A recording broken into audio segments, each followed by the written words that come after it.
Hello and welcome everyone to our Share the Platform event called What If, hosted in collaboration with Changing the Flow, Days for Girls Canada, and Red Dot Project. I want to begin by acknowledging that Indigenous peoples are the traditional guardians of this land that we call Canada. I believe that a land acknowledgement is an important but small first step for non-Indigenous folks and their organizations to undertake on the journey to true reconciliation.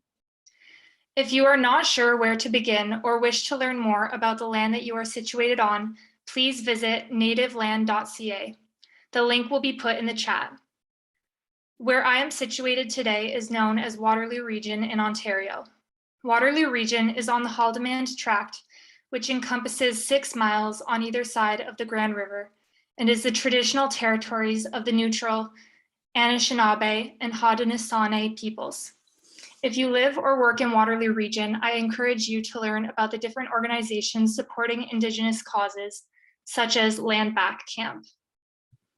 My name is Julia Curran, and I serve as the Communications Officer for Days for Girls Canada. This event is an opportunity for men and non-menstruators to learn how to become allies and get active in the menstrual equity movement. Before we get started with the event, I'm delighted to introduce to you all a very special guest this evening, Parliamentary Secretary Jenna Sudds, who we are all very excited to hear speak. Jenna Sudds was first elected as the Member of Parliament for Kanata Carleton in 2021. P.S. Sudds worked as an economist, a municipal councillor, and a community advocate. As City Councillor, she worked to protect green spaces, improve local infrastructure and transit, and support the community's economic recovery during the COVID-19 pandemic. Before entering politics, P.S. Sudds was the Executive Director of the CIO Strategy Council, a national technology forum, and the President of Executive Director of the Kanata North Business Association. P.S. Sudds was appointed to the position of Parliamentary Secretary to the Minister of Women and Gender Equality and Youth in December, and was tasked with leading the development of the Menstrual Equity Fund, among many other files at WAGE. Thank you for joining us tonight, Jenna Sudds. Thank you so much, Julia. Thank you for that kind introduction, and really a pleasure to be here with you tonight.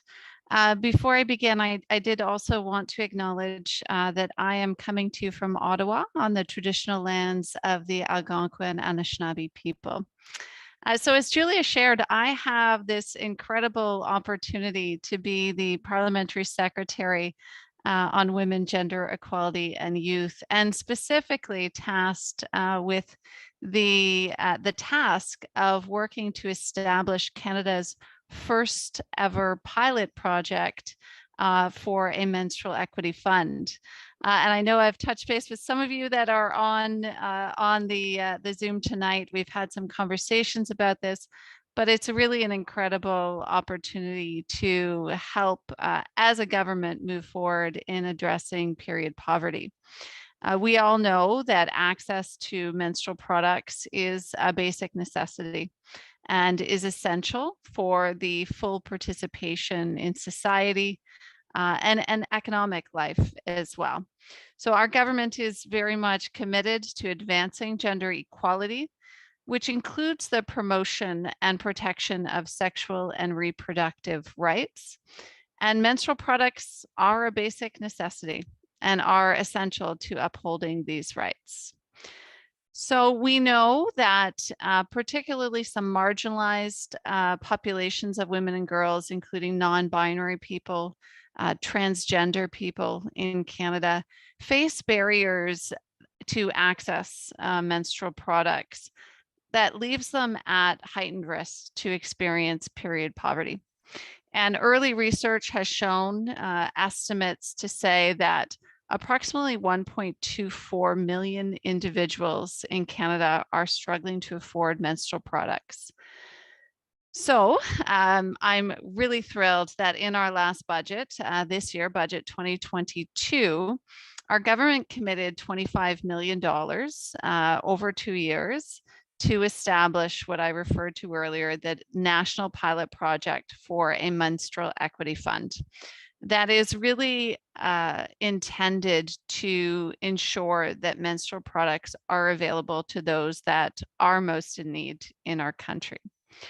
So as we've recently begun this work, we've been engaging and discussing with our federal partners, the provinces, the territories, and organizations, frankly, across the country, as I said, including some of you on this call, to better understand for the current situation, the current landscape, and community needs, which differ, as I mentioned, across the country and across communities.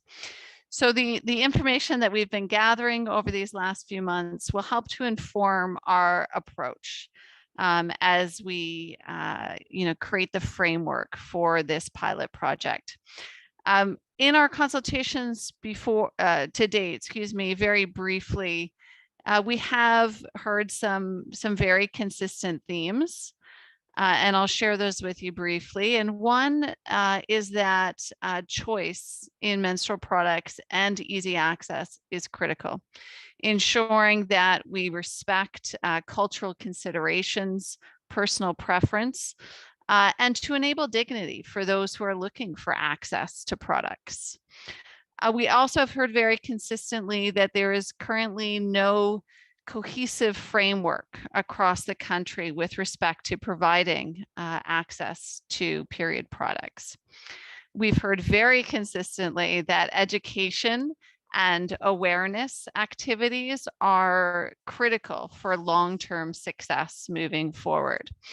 So as I said, this is a journey in which we are very early on, but a really important journey. And I'm excited as we look to early next year, early 2023, to have that framework and to begin working with partners across the country to ensure that products are available to those that are most in need. So I very much appreciate the opportunity to join you tonight, but more importantly, for the important work that you're doing, the important conversation that I know we are going to have tonight. This is so important for raising awareness, the education piece that I mentioned as well. And so I congratulate you for being leaders in this space and being a part of this discussion tonight. So my sincere thanks, and I look forward to the discussion that will ensue. Thank you. Thank you so much for sharing a bit about that, Jenna. We really appreciate you coming here and speaking with us tonight. And we do have a time for a couple questions. If anyone has some, you can put them in the chat right now, and I can relay those. But if not, we will just move on. So I'll leave a couple seconds right here to see if there's any questions.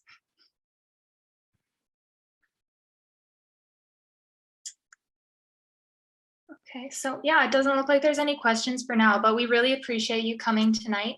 It's been really a pleasure to have heard from you this evening, and we appreciate the time you took out of your busy schedule to take part in our Share the Platform event. So thank you so much.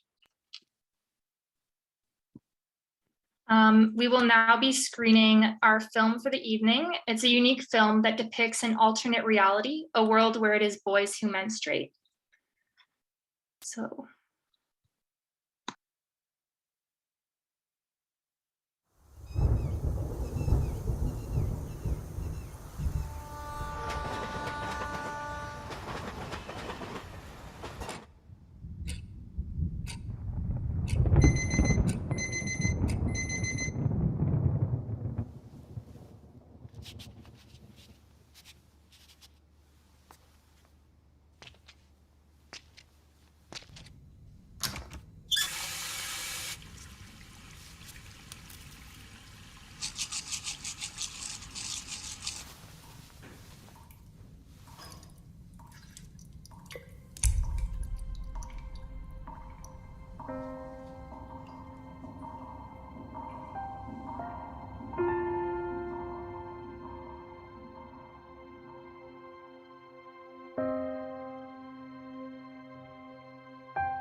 ना हाँ भैया।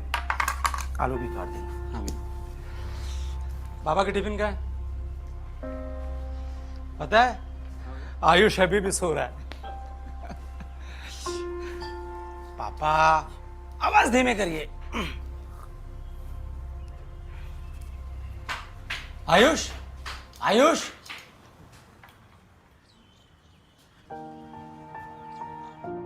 आयुष आयुष उठो। मैं नहीं जाऊंगा। क्यों? आज Sunday नहीं है। प्लीज पापा, आज नहीं, प्रॉमिस कल। आयुष जिद नहीं करते हैं। चलो उठो। Come on come on come on come on. Yes.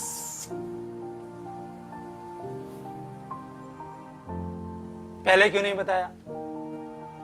ये तो होता रहता है।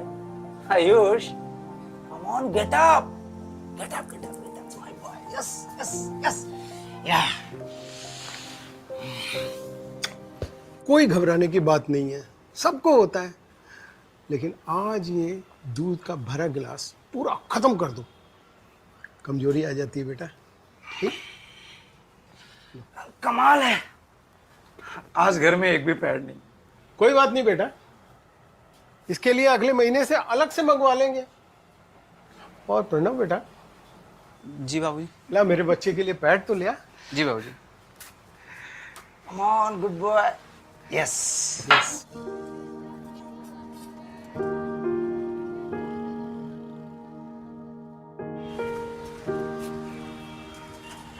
बोलो सर, क्या दो? अरे पैड का एक पैकेट देना, बेस्ट क्वालिटी का पैड देना। अपने हीरो का पहला दिन है आज, और अपना आयुष भी तो बेस्ट है ना। ये वाले सर मार्केट में नया है। अच्छा हाँ, अच्छा दे दो, और चॉकलेट भी देना। कितना हुआ दोनों? ये 8 के पैक का 50 और चॉकलेट को मिला के 60। हाँ, ये लीजिए। बताओ, बायोडिग्रेडेबल है हाँ? सही है ना, हमारे टाइम में इतनी वैरायटी होती ही नहीं थी। ऊपर से सस्ता भी है। पापा को बोलेंगे कि यही लेके आएंगे, ठीक है? ये रहा आपका चॉकलेट। हाँ ये लीजिए भैया। Okay so Thank you. ठीक है, चलो। गुड मॉर्निंग बच्चों, गुड मॉर्निंग। कैसे हो? लंच अच्छे से फिनिश कर लेना।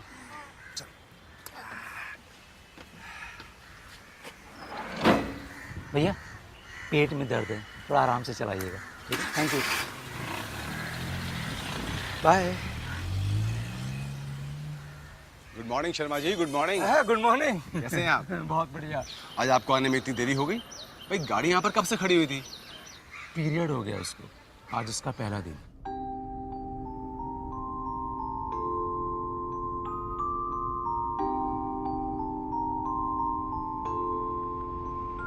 स्कूल जाने के लिए तैयारी नहीं थी, फुल ड्रामा। अरे अच्छा क्या भेज दिया।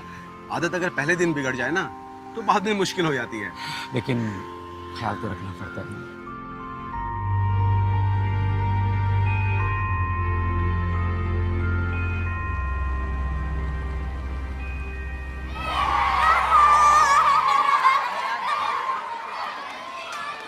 जब आज पेनल्टी शूट आउट होगा ना तो तू स्ट्राइकर बनना। आज मैं नहीं खेलूंगा।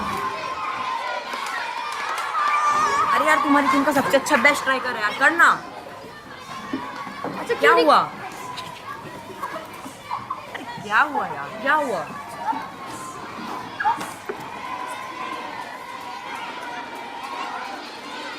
Good morning students. Sit down. Thank you, sir. We'll start with roll calls. Roll number 1. Good. Roll number 2. तू गोलकीपर बनना। Roll number 3. Roll number 4. किसके साथ होता? मेरे साथ भी हुआ था। कब से? Ayush and his friends. Stand up. क्या प्लानिंग हो रही है? Come on, share it with the class. Stand straight. Sir Ayush got his period. Silence. Sir it's his first day. That's okay. सबका फर्स्ट डे होता है, मेरा भी था. Nothing to fuss about, okay? And how many of you already have had your first day? Raise your hands. Hands down. Ayush, sit down.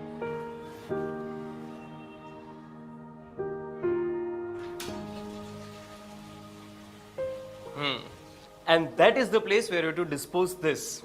Okay? See, this is a special disposable system जहाँ सिर्फ period waste gets collected.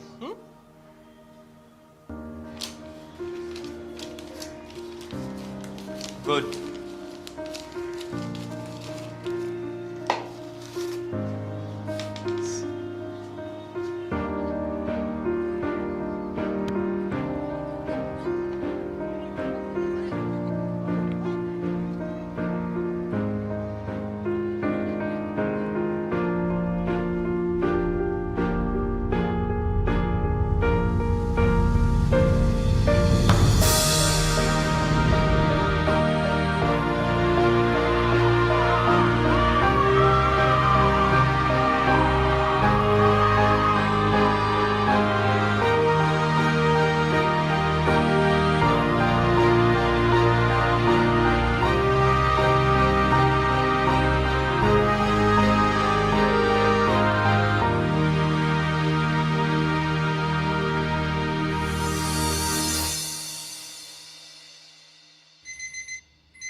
So I hope everyone enjoyed that short film. I think that film can evoke a wide range of emotions.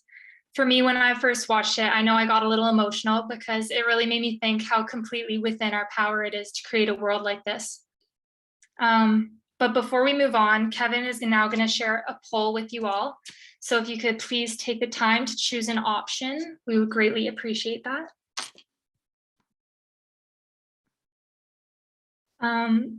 But moving on, I'm really excited to hear the thoughts from our panelists who will now discuss the role of non-menstruators and in particular cis men in the menstrual equity movement and the ways in which they can and should support people who menstruate.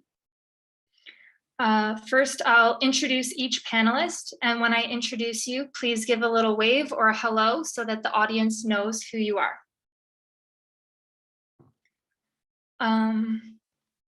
So our first panelist is Neil Adolph.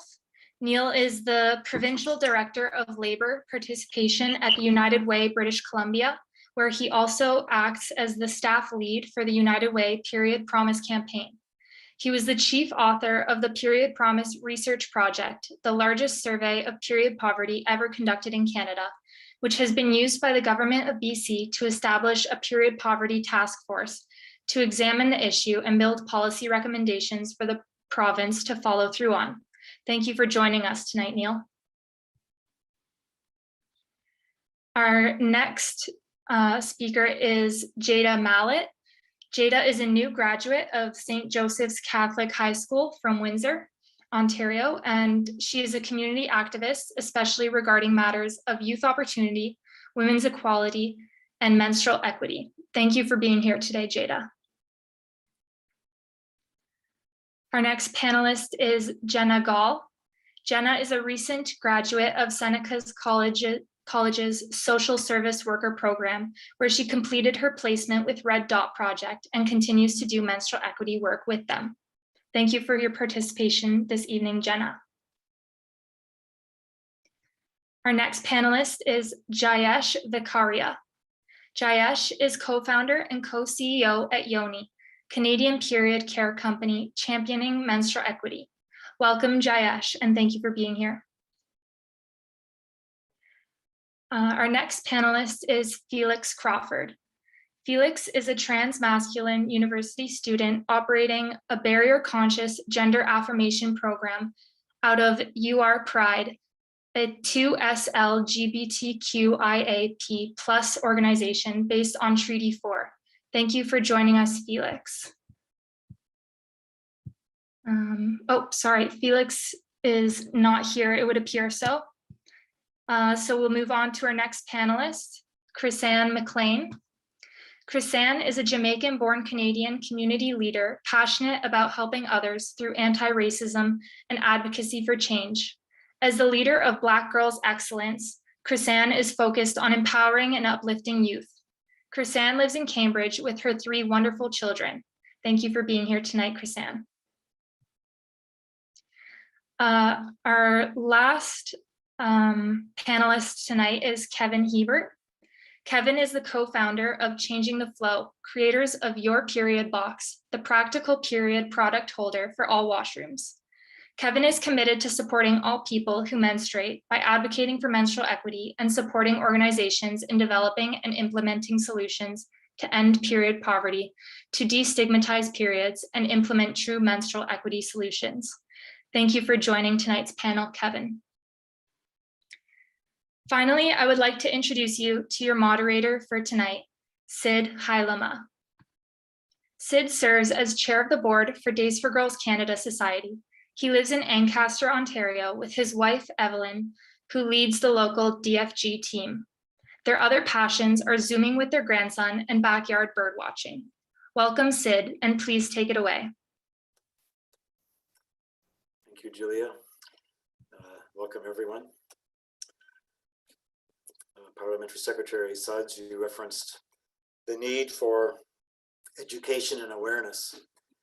And it's really cool that this evening we can learn from each other, we can hear each other's stories, learn what motivates us, and learn what steps are helpful in our shared desire for justice and compassion, the matters we talked about. My wife and I watched the video we just saw a couple nights ago, and we were both deeply moved by it.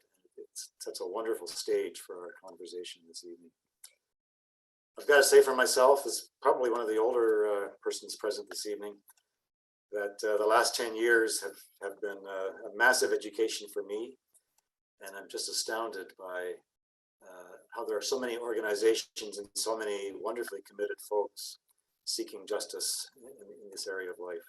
So thank you for joining us this evening. Just to break the ice, we're going to ask each panelist to give a quick teaser response to the video. And I'm going to invite you, I'm going to call on you in alphabetical order. So just a heads up there, Jada, you'll be the first. And after each little teaser response, then the planners for this evening have put together 9 questions for us to pursue, and we'll go through them together. They kind of begin with motivation and gradually progress until we focus on specific action steps that we can see. All right, how did you respond to that video, Jada? I'm gonna keep it short and sweet and say that it is possible to achieve a world like that where it's support from all ends of the spectrum. And it may not seem like it right now, but we're working towards it. And we have this amazing panel tonight of all these wonderful people that are all helping us work towards that common goal. Cool. Jayesh. Yeah, I didn't expect a movie from India though, but the, the statistics are insane how it affects so many people who menstruate. And there's definitely things that we can do better, and we are trying to do better, which is good, I think. The one thing that I took from that video was like, I remember my memories from my family and my mom and my sister, and how they are still stigmatized and like living in the taboo zone. Although I have this period care company, we still don't talk much about period in my family. So there is definitely things that we can do better there. Absolutely. Thank you. Jenna. So my first reaction, or the first feeling that comes up, is heartbreak, honestly, because watching that and seeing the support that Ayush had in the film makes me think about how far menstruators could have gone. Not that we aren't getting far, not that we aren't doing amazing things, but how much more potential we have that's impacted by our inability to access menstrual products, or dealing with period poverty and menstrual equity as a whole. How much potential each menstruator has and how much farther they can take it if they're not inhibited by this issue. It brings up a lot about the stigma that goes along with menstruation, and how that in and of itself can be very restrictive and can make a lot of menstruators feel stuck. Whereas with Ayush in the film, he clearly received a lot of familial support and support from school, and just thinking about how much further people could go in life if this wasn't something that they had to deal with. And then for me personally, brought up some sadness, because I wish, again, that I'd been able to receive that support and the sense of pride that Ayush's parents had in him. Whereas for me growing up and getting my first period, it was kind of like, oh, well, now you have to deal with this thing. And like, this is a horrible thing for you to have to deal with. And my parents being almost frustrated because this was something that they were going to have to contend with as well throughout my adolescence, and just kind of the negative aspects that come along with that. Oh, I wish you could meet my wife, Evelyn. She had a very similar response after we watched it together. So thank you so much. Kevin. Thank you very much, Sid. Resolve, I think, resolve to try and get us our reality somewhat closer to the experience that we saw clearly is very possible when people do very basic things, and a sense of gratefulness, and specifically gratefulness for the opportunity to quite frankly right some wrongs, and that's a gratefulness that I have specifically for everybody that menstruates, in particular on this panel that I see on my screen. There's people that I know specifically through this work, and each of them have allowed me to become better, and so that's where I'll stop.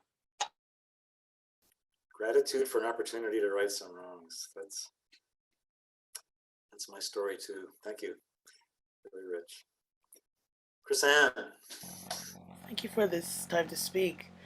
Yes, so when looking at the video, it actually made me feel that it's time for change. It's time for less talking and doing. And now seeing that how we can come, and there can be a positive movement to it. We have so many different avenues, so many government bodies that want to actually help. It's important to just continue to educate, continue to do the work that we're doing, and it just brought that feeling of like positive movement. Because what I do and working with like locally here, changing the flow, it's bringing such an easier conversation in spaces that we weren't having at all. So it's good. That's what I take from that. Less talking and more doing. And I know the organizers for tonight said, let's make sure we spend lots of time talking about what we can do. Because tonight we're talking, but talking that our hope is will lead to doing. So well said, well said. All right, we will have Neil, and after Neil, Felix has joined us, and we'll hear from Felix as well. First, Neil, you have the floor. Yeah, I think my observation, part number one, is similar to what Jada said, which is like a difference can be possible. And I really appreciated how Jada framed that. The other piece that I'll quickly toss in is there's the story that they present there tells an interesting mix of the role of private spaces and public spaces in being part of the solution. And that is a really important piece of this puzzle that I think we need to explore and figure out. Good thought to develop. Felix, I understand your time zone. I got mixed up with somebody in BC earlier this week. I'm in Ontario. So anyway, we're really glad you're here. So sorry I'm late. I have no idea how that happened. What question are you on, if you don't mind me asking? Well, we're just giving brief responses to the video, and I'm not sure if you were able to watch it prior to this evening. I'm not entirely sure what video, but I'm perfectly fine sitting back and just listening for this section until we move on to something else. Well, then I'm going to switch to the next section, and then I'll invite you, if you wish, to give the first response to the next section. How's that? Good. All right. We're going into a series of questions that the organizers have put together. And as you've already noticed, this is a topic in which we can very quickly become vulnerable. And I'm really thankful that we have a group here tonight that is respectful and trusting, and it's a safe place to be vulnerable together. And so please keep that posture present with us. And kind of building on the previous question, responding to the video. And now one other comment before I pass the floor back to Felix. We have 7 folks on our panel, and so we're not expecting each panelist to respond to every single question. And some questions are geared primarily to menstruators or primarily to non-menstruators. So we'll just kind of play it by ear, and it's my job, I guess, to keep the ball moving down the field, or as it happened to Ayush, into the net even. All right. Our next question is, we're here tonight because we're passionate. Something has awoken in us that has made us passionate to seek justice in a compassionate way. And it'd be really interesting to hear from folks, what's a key aha moment? A moment in which you said to yourself, I need to get involved with this kind of work. Felix, take it away.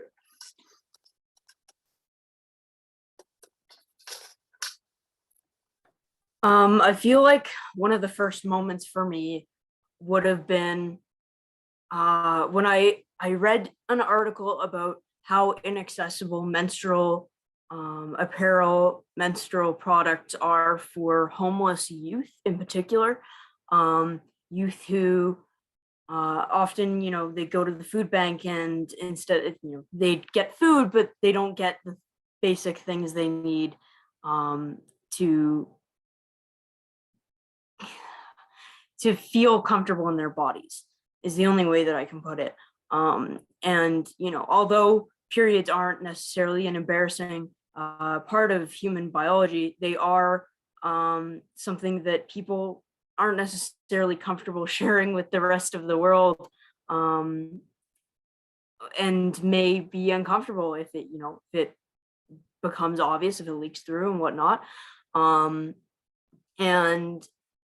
I remember not being able to wrap my head around how much of a struggle that would be at first, because it was something that I was privileged enough to have access to as a kid. And learning about that was definitely a privilege shocker, I guess, for me. But I think that was one of the big facts of life that really changed my perspective. See that? I can imagine that moment. Someone else, and as a moderator, I'm just simply going to watch you as you unmute, and so we're somewhat free here. If you'd like to follow Felix with a comment about your aha moment, take it away. Chrisanne? Yeah, I can go. Coming as a Jamaican, first of all, coming back from seeing, I had my own experience I had my period in Canada, but I looked at when my mother was actually sending things back home, because the struggles that people are having already in our culture and product availability and cost to it, there was an issue.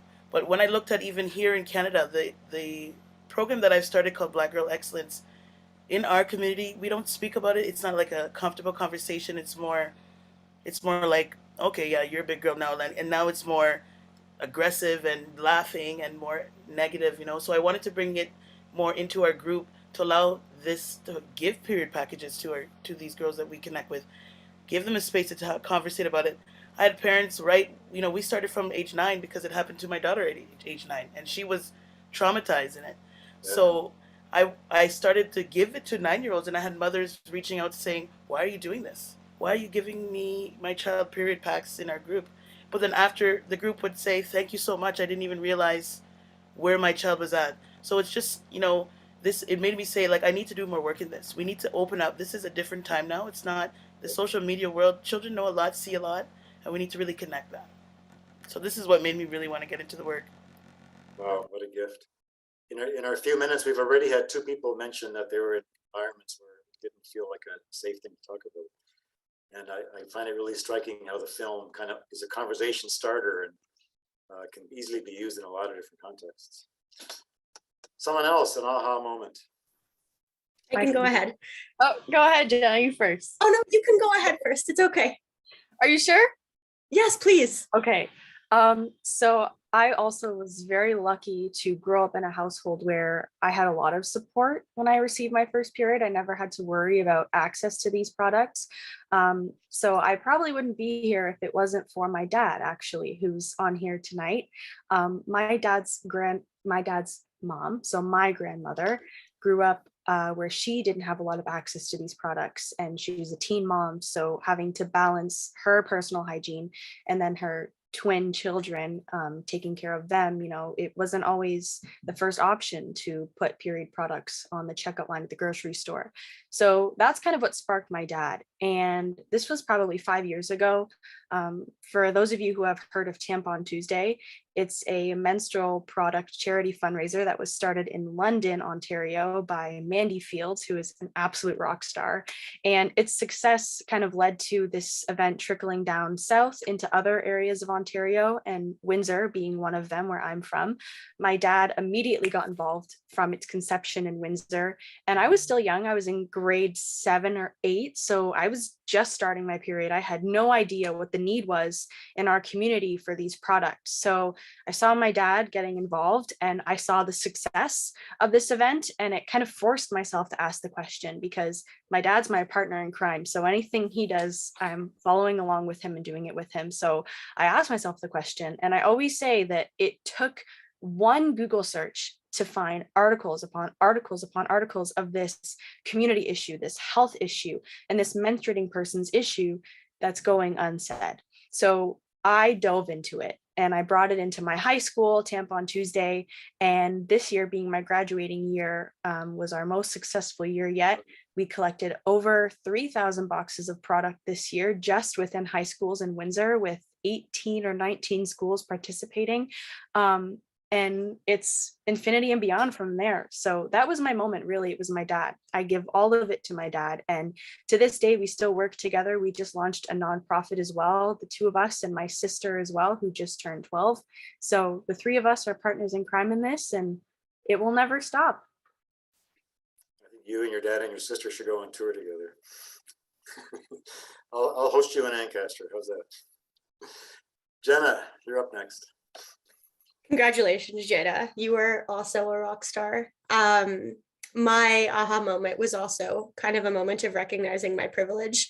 I had never realized that period poverty was an issue. And I started my social service worker diploma program at Seneca through COVID.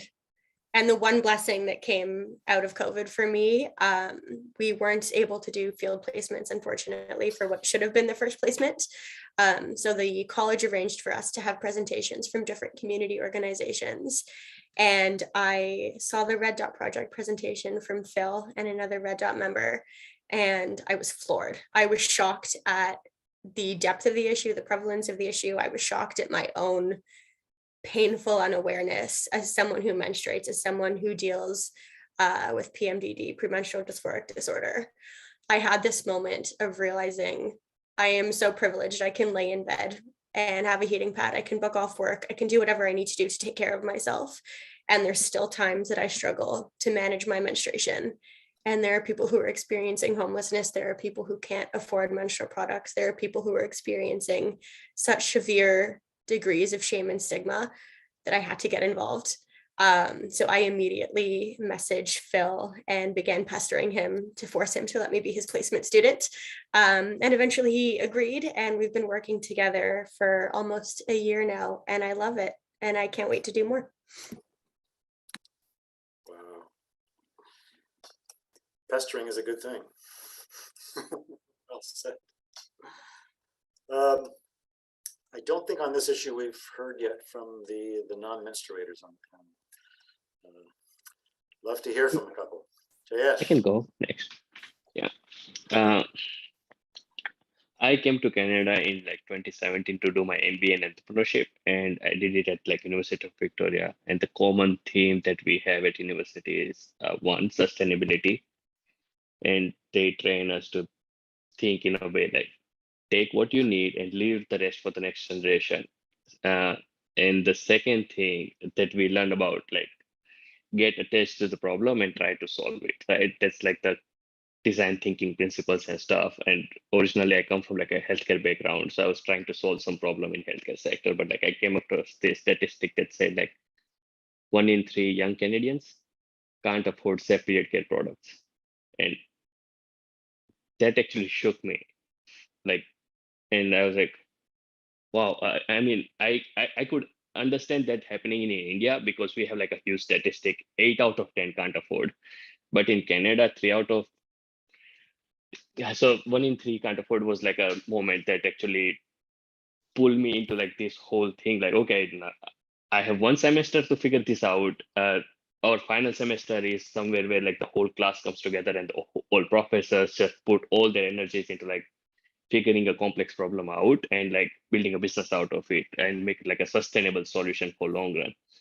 And that one statistics just pulled me into it, and like I ended up spending the whole semester in figuring out like, okay, why this problem exists in Canada, like what are the different things that affect it. So for example, like Canada is a large country, shipping is expensive, so products are super expensive in remote communities and stuff. And then there is the homeless community, and then there are immigrants whose kids completely depend on their parents' livelihood, and the like people who are doing like double shifts at McDonald's and like Dairy Queen. They don't have enough money to begin with, and whole lot of like complex issues. And so that's where I started working, and like it became like more and more challenging. And somehow I'm like, I come from the poverty, and so I don't know why, but like or how maybe poverty is attracted to me or I'm attracted to poverty, but we just never leave each other. And kind of like I'm still part of this whole complex issue, and I just want to solve it, like, and be part of it. And that's pretty much it. What I find very interesting in conversations like this that I've had over the years, people can often point to a very specific moment. That was the get off the couch moment, just like you did there, Jayesh. Thank you. As I mentioned earlier, typically we won't ask the panelists, all the panelists, to respond to a specific question, but I think for this one we will. So Neil or Kevin, who'd like to go next? I'm going to be quick and simple on this one. It was part of my job interview.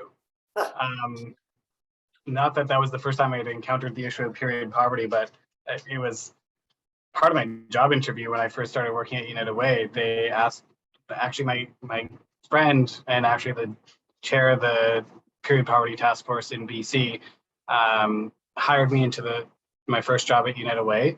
And she straight up said, "How do you feel about menstrual products?" And like, no one had ever really asked me that question before.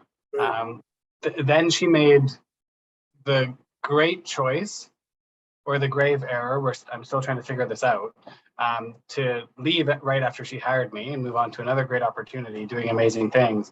But that meant that as a result of her moving on, managing the full project became my responsibility. So the benefit for us as an organization is that it's a commitment that our full organization has made to work on this issue. So it's not dependent on any individual sticking around in the job. It's a key component of the job. And that means that I've had to continue on with the great work that she started back when our campaign was initially called Tampon Tuesday in partnership with Mandy Fields, and then we switched the names because of other work that we wanted to do in the field. Yeah. Well, I think the person who hired you made a wise decision. Interesting. All right, and Kevin. Yeah, thank you. Thanks, Sid. Actually, interestingly, there are several, but one that kind of came up as I was listening to everyone else was, and this was actually a precursor. So it was an aha moment that I didn't know what to do with, and later other things happened, and I was able to connect it. And I was speaking with my wife, who at the time would have been in her 40s, working in an office job, very established, very educated, successful, all the Canadian metrics.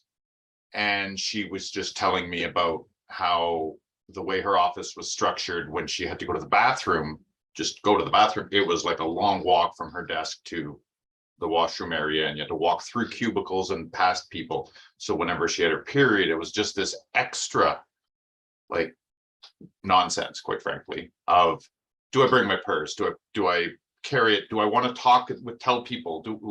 But there was no option. That's the physical structure, And I remember just sitting, contemplating myself, like, what kind of world do we live in that this is something that we force on people to navigate, that absolutely never is imposed on people that look and don't menstruate like me. And that was the beginning that in hindsight, I think really enraged me. Enrage is a good motivator. Yeah.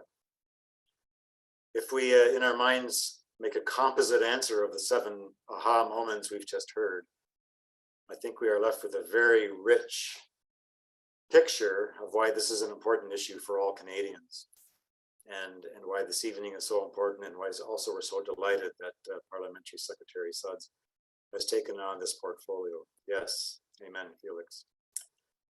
Well, we're going to shift and think a bit about understanding the realities that we seek to find more justice for. And we have 2 questions, one for menstruators and one for non-menstruators. So first of all, those on the panel who are menstruators, what is one thing that you think those who are non-menstruators should understand better about periods? One thing that non-menstruators should have a better understanding of. Gather your thoughts, and when you've got a thought to share, unmute and go for it. I can start it off. So I really like this question because in dealing with high school students, especially with period poverty, I've had to find a very unique way to go about explaining this issue because, it's high school boys. And when I was in grade 9, starting my activist work in, menstrual equity, I had to find a way to relay this message to especially those really cute grade 12 boys that I was embarrassed to talk in front of. And the one thing that I figured out saying that really caught on to people talking about periods is this stigma that surrounds periods, which makes it hard for us to talk about, means that we have no idea who can actually be suffering from period poverty and to the extent in which they suffer. So I've always said that it doesn't matter if you know somebody is suffering. Just if they have a period, you need to support them. And, when you're donating to Tampon Tuesday, that's the easiest way to do something like that, because you're showing just simply that you support anybody that has a period. You're showing your mom, you're showing your sister, you're showing your girlfriend, you're showing your cousins that you support them, regardless if they're suffering from this issue or not. Because, I'm aware again, being a high school student, that there's a lot of stigma that surrounds periods. And I was so proud to see, especially the non-menstruators supporting this issue, regardless if they know someone suffering from period poverty or not, because the biggest hurdle that we need to knock down in achieving gender equality is going to be getting over stigma, especially surrounding periods. So just do one thing, show us that you support us. That's all you have to do. I love your grade 9 example. Thank you. Another menstruator. I think that one of the things I'd like to add on is it's interesting enough, and maybe this isn't exactly what we're going for, but trans women also are capable of getting periods once they start hormones, if they start hormones. It's not the same necessarily, but there is shifts in hormones. So like they can experience PMS, they can experience mood shifts and pains like cramps. And although they don't experience the blood, it is a similar concept, and I find that very interesting. Thank you. I think that's something that we can easily overlook. Someone else. I can go ahead. Felix, thank you, first of all. I didn't know that trans women could experience those hormone fluctuations. So I'm really, really grateful to know that. Thank you. And piggybacking, off of that. I think that it's important for non-menstruators to know that a period isn't just about bleeding. There's so much more that goes along with it. So many associated conditions like endometriosis, premenstrual dysphoric disorder. It's not just blood, it's pain, it's cramping, it's mood swings, it's headaches, it's feelings of shame and stigma. It can be depression and anxiety and body image issues. So to think of periods as someone just bleeding or just having a period really doesn't do what a period is justice, because there's so much more that goes into it. And I think that it's really important to look at it from all sides, and even to think about how when someone menstruates, how it impacts how they interact with the world during that time. It's a rich, holistic way to look at it. Chrisanne, you want to jump in? You know, truthfully, a lot of the things that I was going to say has been said, but I would only want to say that, you know, non-menstruators be an ally. Like, reach out, educate, ask. We want to teach, or we would. There's nothing that I don't think that you would think that is maybe something that you wouldn't want to ask. Ask the questions, and maybe we can work together. So a lot of things that I wanted to say was said, but that is where that allyship is what we really want to continue to like grow on. Well, that was the perfect segue. So thank you, Chrisanne. The non-menstruators in the panel, kind of a two-sided question. Why do you believe it's important for non-menstruators to support those who do? And what are the barriers that you, or responses that you've experienced in supporting this work? So why do it, and what kind of responses and barriers are evoked when you do it? I'll take the first. Very few barriers from by and large, and that I think very few overt barriers. In other words, most of the time people are happy to come along. Not all the time, most of the time. The barriers are the work's all being done for them, and that the barriers are all systemic. The barriers are just there that prevent the conversations from happening.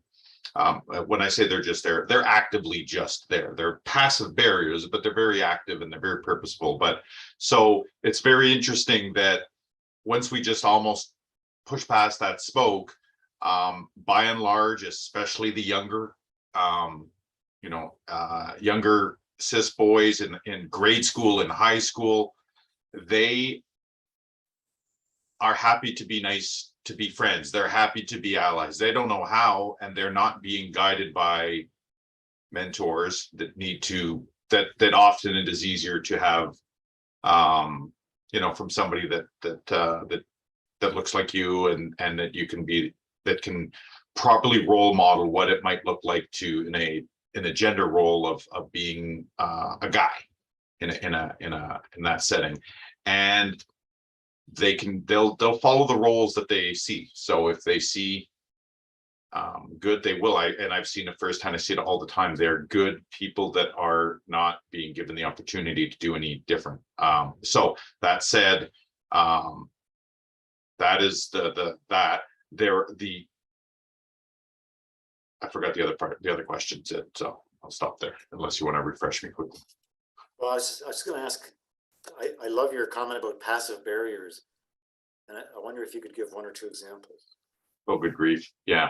And to be very clear to the audience listening, by passive, I do not mean that they are not very nefarious and they're just, people don't have to do anything because they've been put there for them.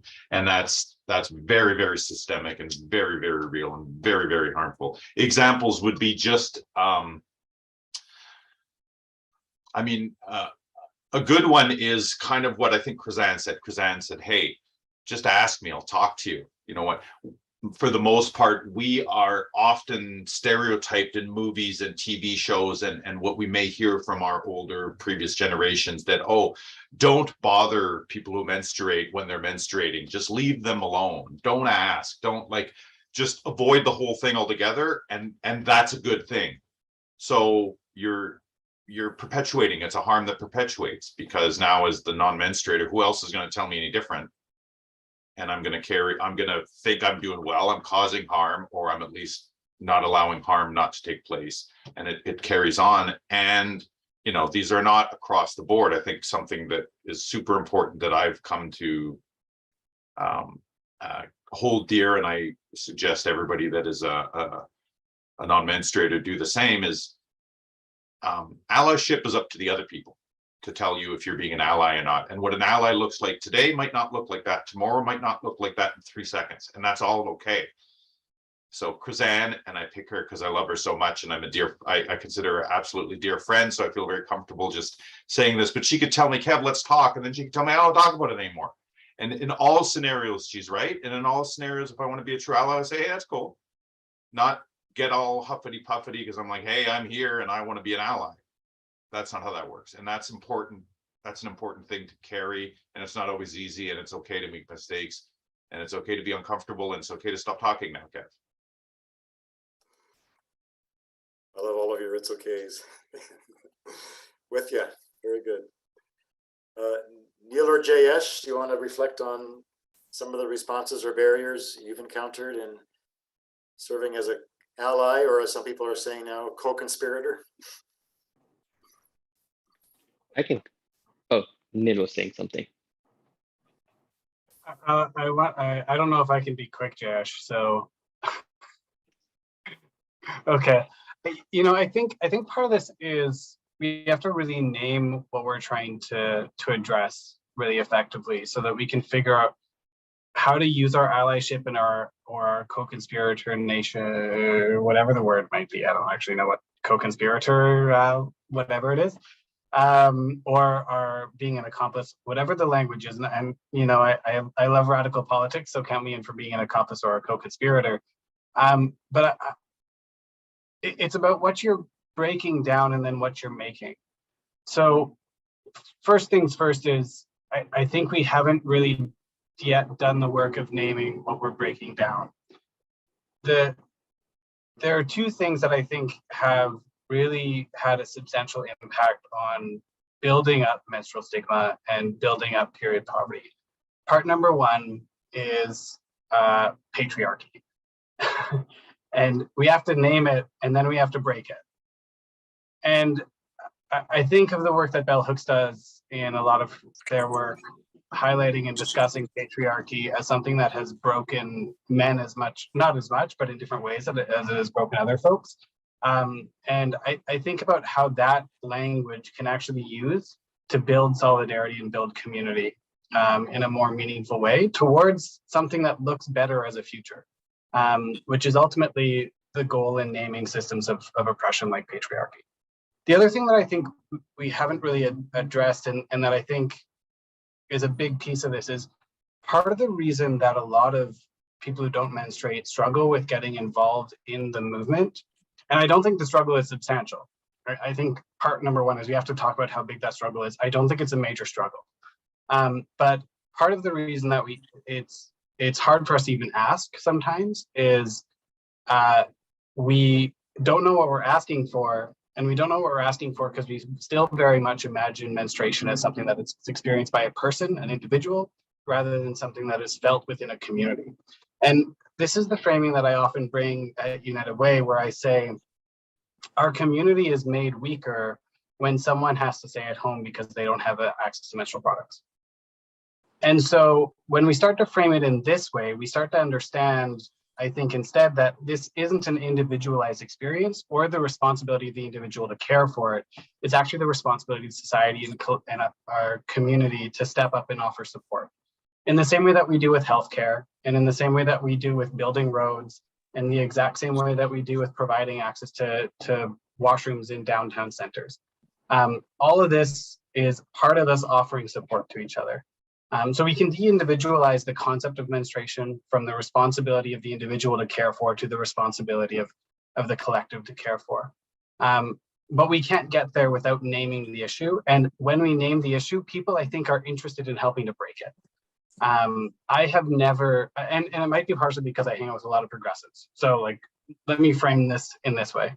I have never encountered a whole lot of obstruction from people and really wanting to have making thoughtful contributions to the menstrual movement, to Period Promise, or any of the other work that we do at United Way around this issue. I think that the barrier has been, first of all, no one has asked them and no one knows what to ask them to do. And if you're going to build a movement, you got to do both those things. And if you don't know what to ask people to do, then you probably haven't done your work of building the movement yet. Neil, your observation about that this is a community issue,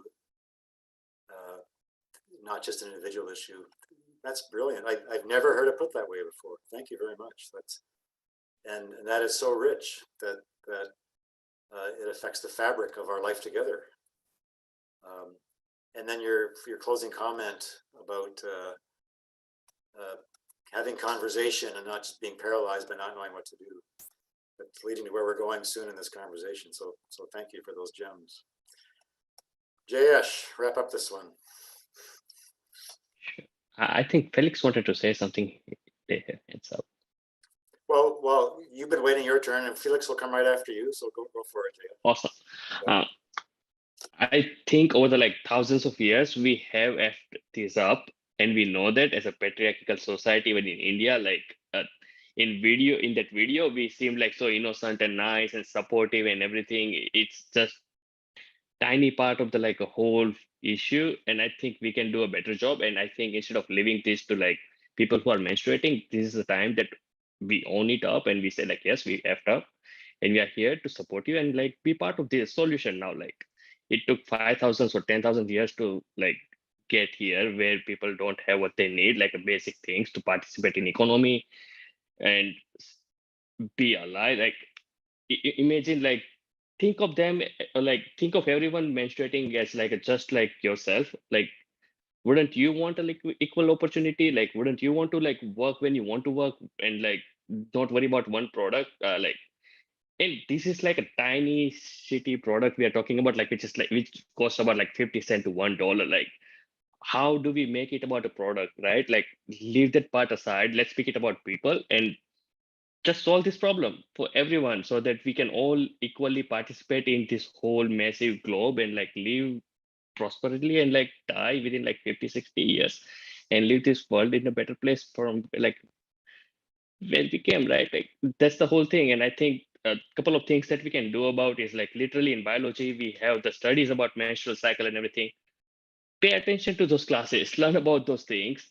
And when you grow up and you see someone struggling with anything, just like any other problem, you would want to solve it. Just solve this one problem for them, or hear them out, even if sometimes they don't even want you to solve the problem. Sometimes they just want you to hear. So just listen to them and be there.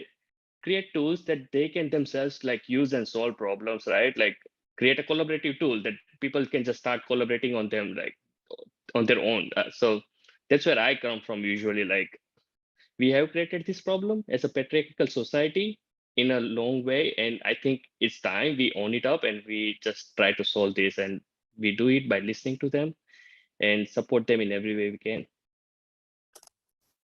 Reminds me of what one of my mentors said to me years ago, 90% of helping is showing up. And that's kind of resonates with what you're saying. Felix, did you want to weigh in on this issue yet? Yeah, I just wanted to add a small anecdote to kind of support how people can be kind and aware without, while also being ignorant. Is my brother had a girlfriend at one point who was over at our house, and while she was here, she got a period, and he came running up the stairs to ask me if I had any pads or anything to give her. And so I went searching for my stuff, and I saw him on his way back down the stairs. So I stopped him and I said, "What did you grab?"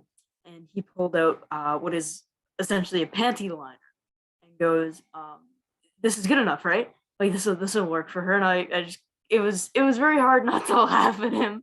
I do think I laughed at him because it's just fun to tease your siblings sometimes. But I mean, he was so well-meaning, and it's a mistake that had I not caught it, might have made things awkward, and is something so avoidable too. I mean, it's really just teaching early on, right? Like I've always been very adamantly against split sex ed, where they put the boys in one room and the girls in the other. I'm so very against that for a couple of reasons. But that idea that cis men don't need to be aware of the issues behind menstrual inequity and just sort of what you need is such a fallacy. Like it's just such an abstractly bad idea, I guess. Yeah, agreed. Love your story. Jenna. So Felix brought up the point of having choice over menstrual products. And I think that this is how we can take the movement forward and how non-menstruators can be allies. And we can discuss that more later, obviously, but it is having that choice. Because yes, it's good to have something to get you through that time, but it's way better and way more dignified to have something that suits you and something that you feel comfortable using. Some people are pad people, some people are tampon people, and people deserve to have the products that fit their anatomy, that are comfortable for them, that they feel safe and dignified using, because it can be extremely undignified and make you feel undignified to be able to have to use a product that you're not comfortable with. Thank you. That's a good follow-up for Felix. Thank you, Jenna. In the last 45 minutes, we've heard many different challenges and a lot of motivation to address the challenges.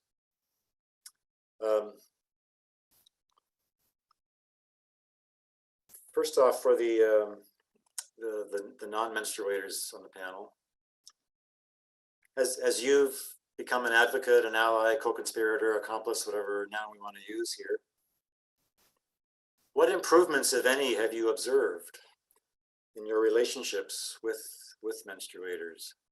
How have you seen your efforts affect?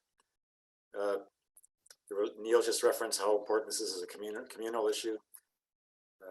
How have you seen your efforts affect your relationships? Can I go first? Yes, go for it, JF. It's funny because since launching this period care company, in every award function or in dinner or anything I get invited to, over the meal or anything, we're just talking about period products and menstruation. And for them, it's people who I talk to are the usually females in over the dinner or something. For them, it's a like very interesting idea of like having a male from different country working in this space. And for me, hearing the same thing from like a 50 female friends over the dinner, it gets awkward at point, like, oh, we are having this dessert, are we talking about menstruation? But that's pretty much it. And I think the relationship wise, I think we are way more comfortable talking about menstruation, reproductive health, or the basic needs or the problems that are existing in this in like beautiful country, and how we can overcome together instead of like you and I. It has become more like we, and I really appreciate like how inclusive it can be, and how people are like not asking me like why tell me why you are doing this or anything, and most of the time they're asking like, okay, how can we help you, like how can we collaborate on these things, or like how can we work together and all those things. So it was like a big step for me from to overcome that moment of like from why you, and now it's like how we can work like together and all those things. So it's a big shift in like how we collaborate and work together and everything, and the close relationships that we have built with like so many nonprofit organizations and so many like people who menstruate and everything. And it's amazing. I think once you are in, maybe first few days it's difficult, but then it starts to get easy. What I hear you saying is press through the awkwardness and proceed with deep respect. Yeah, thank you. Neil or Kevin?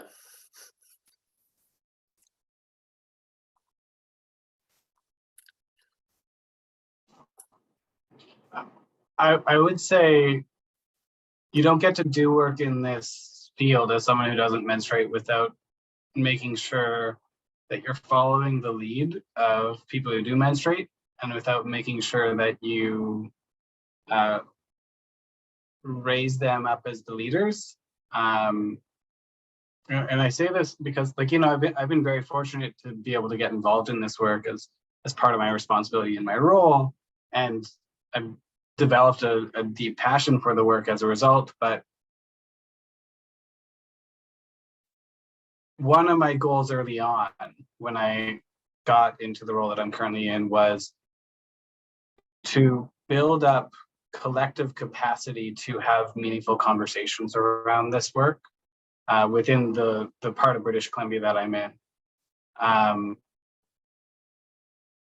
And that meant building tables for other people to have conversations, and then just facilitating conversations, making it possible for them to collaborate, for them to share their ideas, for them to build localized solutions that might have a localized impact on a very big problem. And I've oftentimes had to explain to people who have joined that group that they're the leaders in the space. Like I happen to know things and I happen to know the people, but they're doing the work, they're building the thinking, they're doing it through their lived experience, and we're holding each other accountable. So I think that part of where my relationship has changed is not so much in recognizing that people who menstruate can be leaders, because that's certainly something I recognized well before being involved in this space, but more my responsibility in raising leadership up from people who do menstruate, so that I can not only support the long-term sustainability of this movement, but also so that I can break down that big word, patriarchy, so that we can build something that doesn't look like patriarchy in the future. So I think that's a major shift in the relationships that I've had with people who menstruate. One-on-one, personally, I'm going to be upfront. Like I'm a queer person. My world involves a few people, former romantic partners who do menstruate, but for the most part, I spend a lot of time with people who don't menstruate. So there aren't a whole lot of people in my personal circle who are experiencing the day-to-day struggle outside of people I work with at work. So the few that I do have in my personal circle who do menstruate tell me a lot. We spend a lot more time talking about menstruation than I ever did before they realized that I was involved in this work. And it's always an interesting conversation, because they've all got ideas and perspectives and opinions and experiences that might be contrary to what I've researched and contrary to what I've heard from other community members. But you know, they're more of an expert on it than I am, even if I'm devoting 40 hours a week to this work. They get it. They've had that experience. They have that feeling in their body when something is shifting. I don't know it. So it's really interesting having this repercussion to Jayesh's point as well, that it's in my personal life, but also in my professional life that is really making changes. Yeah, I love the way you describe building capacity for others to have a voice. It's we're going to briefly do the next question we're going to cover fairly briefly, and then we're going to close with an emphasis on the positive steps that we have seen taken that we can encourage each other to build on. So a question to the menstruators on the panel. And here, be as concise as you can so that we have time to also focus on the action steps. But given the reality of stigma, mocking, negative responses, especially from non-menstruators, how do you deal with it? What have you learned?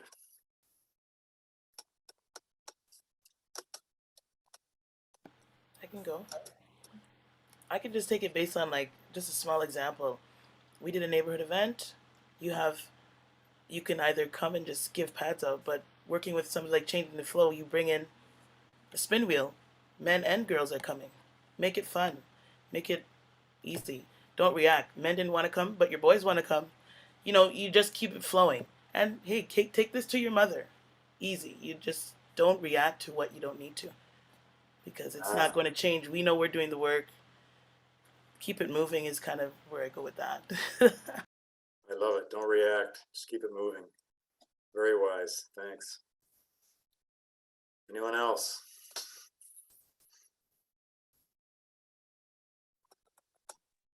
I got one. Yep, you got. Again, from the perspective of youth, in high school, the high school that I attended, generally students had a higher socioeconomic status.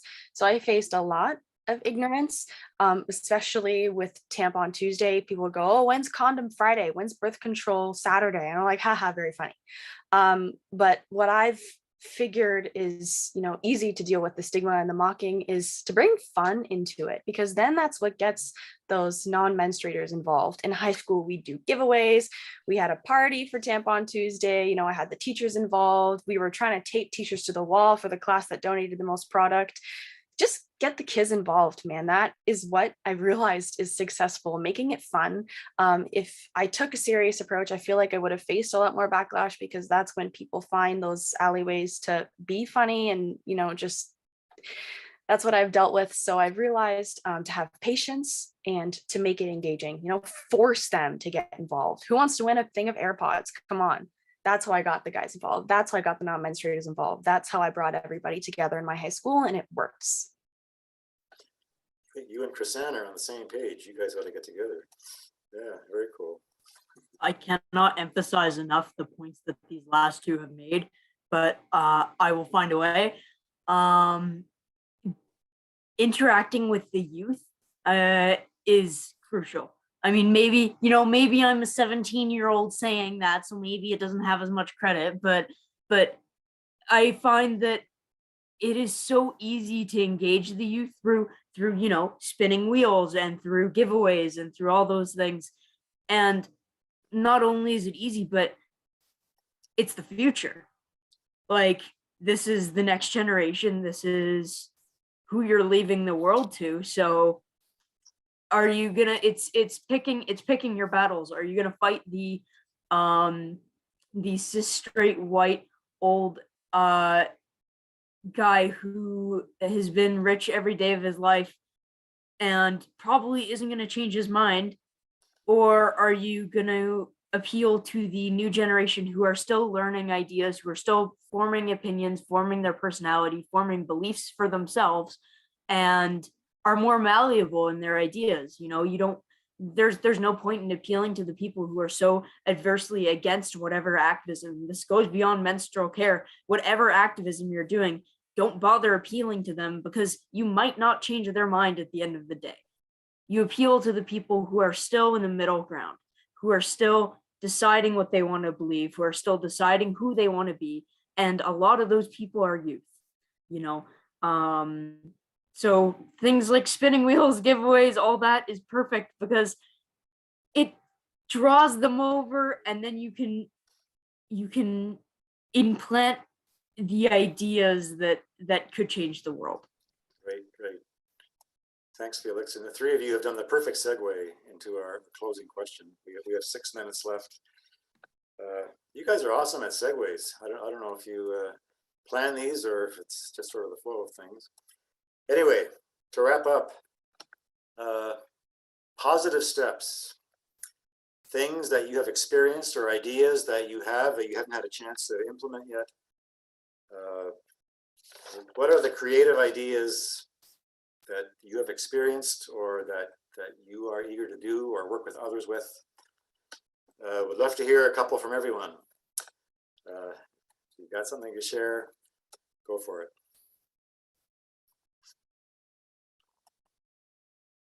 A creative idea. I'm going to take it. I'm going to go. Good, good. We work with changing the flow through the Black Girl Excellence Program and doing period boxes, but we're turning it into paint nights. And the conversation in those rooms are amazing. And all the stories, men are doing it, girls are doing it, young people, and it's awesome. And it's led to so much. Plus in the group, we also give to, in our kits, period packages. But just having a paint night, but it's a period box, changes the conversation.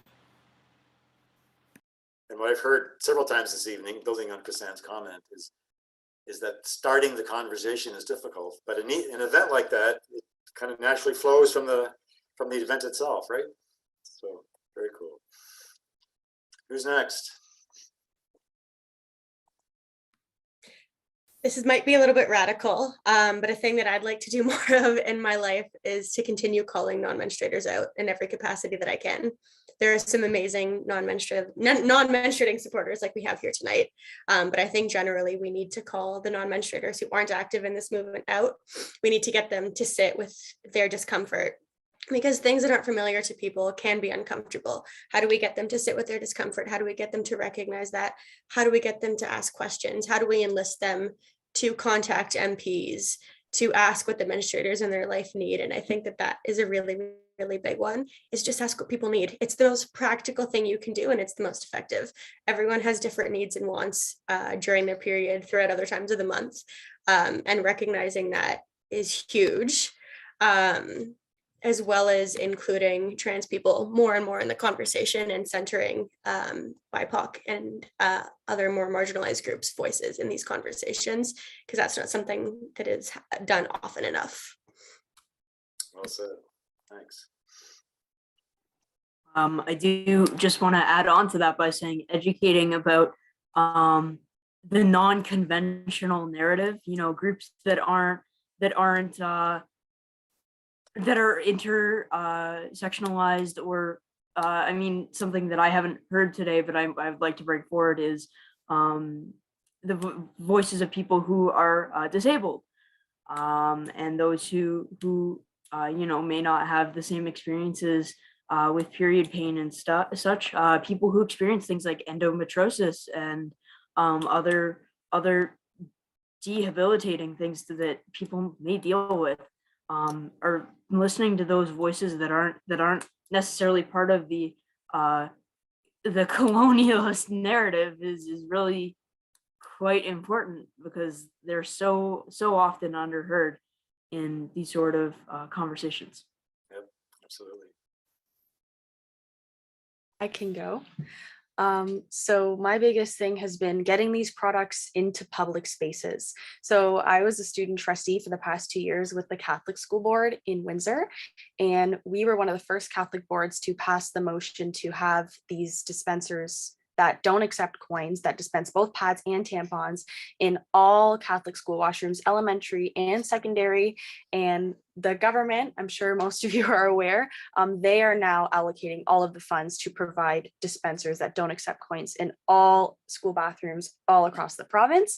And then shout out to my dad, because my dad and I last year brought this same idea of installing coin-free dispensers into all city locations, and the city passed that. So they will be starting with 6 city locations. They have coin-free dispensers in an arena right now, a library, and then some city hall buildings. And then after some initial startup data about consumption, they will be providing all of these dispensers in all city locations, which is amazing. And then my next step, which leads into my nonprofit, which I want everyone to hit me up because we just started, it's called Period Product Partner. So we are offering businesses a one-off purchase of a coin-free pad and tampon dispenser to install into their business. And we're stocking that machine for free for a year. So please hit me up. Right now, we're only in Windsor. It's our test market to see how this goes. I've installed so far at a car dealership, my place of employment at a restaurant, and then we've got a couple more on the way. So that is my goal. That is what I want to see. An ideal city in Windsor is every single business, every school, every city location, every restaurant, grocery store, there is a dispenser where you can access these products for free. And that is my goal. And that's hopefully I can expand that across the country, because that's what I love to see. Also, really quickly, I want to shout out Kevin, because before I had dispensers in my school, your period boxes were in my school, and I got so many compliments on them. They were amazing. I was constantly refilling them because people loved them and they were so helpful. So thank you. Jada, you're going to go coast to coast. And again, the perfect segue. Kevin, we missed you on the last round of questions. I'd like you to have the last word this evening before we pass it back to Julia. That's okay, but no, thank you. And yeah, I don't know that I want to follow anything as great as what's been said. So, I mean, not that I don't want to, I'm saying I don't know that I can contribute anything more. So I will just absolutely reemphasize that. Yes, support Jada's organization. The link was in the chat. All the organizations that are here, the links were either put in the chat or for sure in your follow-up email, you'll get them. But getjoni.com, as a shout out to Jayesh, Rhythm and Blues, Cambridge.com. I'm not going to remember them all now. Krizan, Red Dot Project, Period Project Partner, but it's in the chat. Sorry, Jada. You Are Pride, United Way. And that's all I got. And let's pass it back. But yes, support the movement. And just to wrap it up, just to see all the different organizations working here this evening, to have Parliamentary Secretary Jenna Sudds join us, it's so encouraging. I'm mindful of Neil's comment about community and that this is a body that we do together. So thank you everyone for being vulnerable, for being honest, for sharing your experiments and your different things you've learned. Julia, back to you. Thank you so much, Sid, for doing an amazing job moderating for such an important conversation this evening. And thank you to our incredible panelists. You're all doing such amazing things in your respective circles, and you've all brought an important and unique perspective to the discussion here tonight. We're so grateful for your time and dedication to menstrual equity. And finally, thank you to all of you wonderful attendees for joining us tonight. We hope you enjoyed the event. And before you head out, I do have a couple of brief announcements. After this event, you will receive an email containing a guidebook put together by our very own Jenna Gall and Phil Yang from Red Dot Project. It is a guidebook to menstrual equity, advocacy, and allyship for non-menstruators. This guide features easy and practical ways that non-menstruators can support the menstruators in their lives, community initiatives, and the menstrual equity movement at large. This guide will show non-menstruators that they are capable of getting involved and providing amazing support to push this movement forward.